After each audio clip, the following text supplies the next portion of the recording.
Joining us to discuss the inclusion of youth in governance is Victor Ani-laju, a founder of ePay and also the convener of Make Nigeria Great, a health group organization that grooms leaders and entrepreneurs. Victor, it's good to have you with us. Let's start with you. You're thinking of vying for the presidential slot in the next election, that's in 2023. Couldn't you have started from other levels of governance? Let's talk about governorship, House of Assembly and local government. Yeah, thank you for having me. I want to say at this point in time in our nation, we actually need the youths to be 100% involved in governance. So that is why I am humbly offer myself to run for the seat of president come 2023. Because the people need and they deserve better life, better healthcare, better education, better security. Nigerians are suffering. Nigerians are suffering. We need a rescue team to help this country and to help Nigerians to live a better life. And Victor, at the age of 38, you have decided to run for the highest office in the country, the presidency come 2023. Now, do you have what it takes to be president? 100%. I've lived all my life in Nigeria. I've risen out from poverty into prosperity. So I know what the average Nigerian or the poor people out there, what they experience every day. I know what it takes to sleep without having food to eat. I know what it takes to live up to like a week without having a meal on your table. I know what it takes to leave university without having a good job. I know what it takes of what it takes to start up a business. So I know what Nigerians are suffering as at today, because over 180 million young Nigerians and made up of women, they are suffering. We cannot just fold our hand and watch. It is high time we have people who have vision. What Nigeria need today are people who have vision and solution.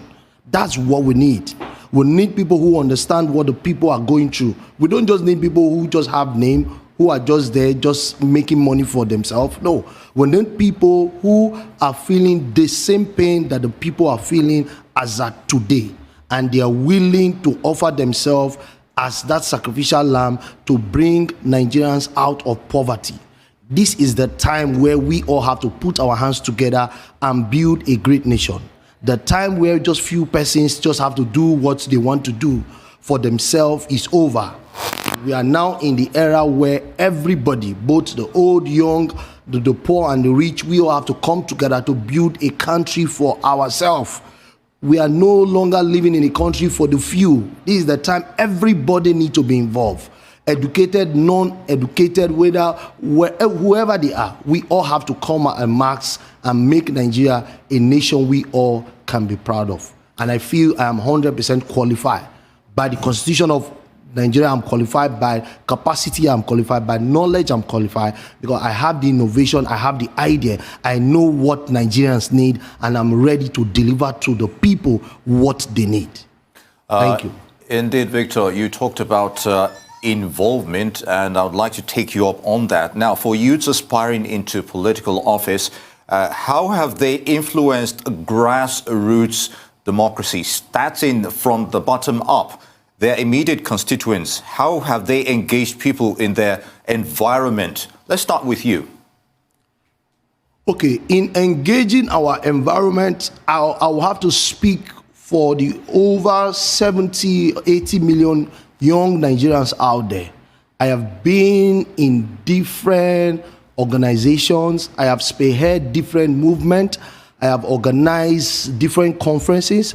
I am 100% in tune with the Nigerian youths as of today. I know their pain. I know what the average Nigerian youth they are going through. And I understand that 100%. And I definitely know at this point in time, we all have to come out en masse and make sure come 2023, you have a young person that understands your pain to lead you to a better life. We have kept quiet for too long. Don't undermine anything here. Nigeria have no average class. It's either you are rich or you are poor.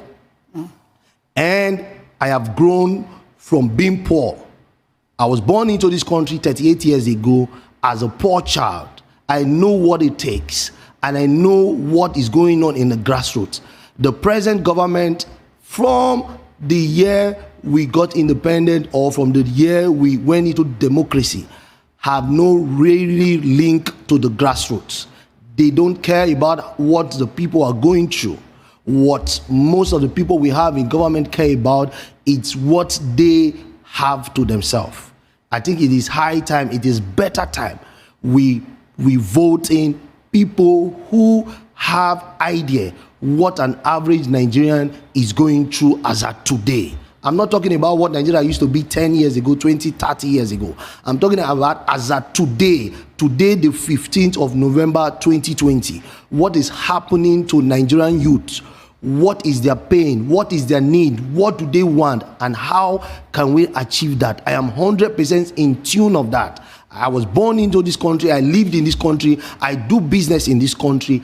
I am taking care of many, more than over 200,000 youth as we speak today, both as an employer, both as somebody who championed a good cause to see all right. I'm not quite sure if being poor is a yardstick for qualification for the top job, but we wish you all the very best in your quest. Victor Ani-laju, founder ePay, thank you so much for joining us on Newsday. Thank you for having me.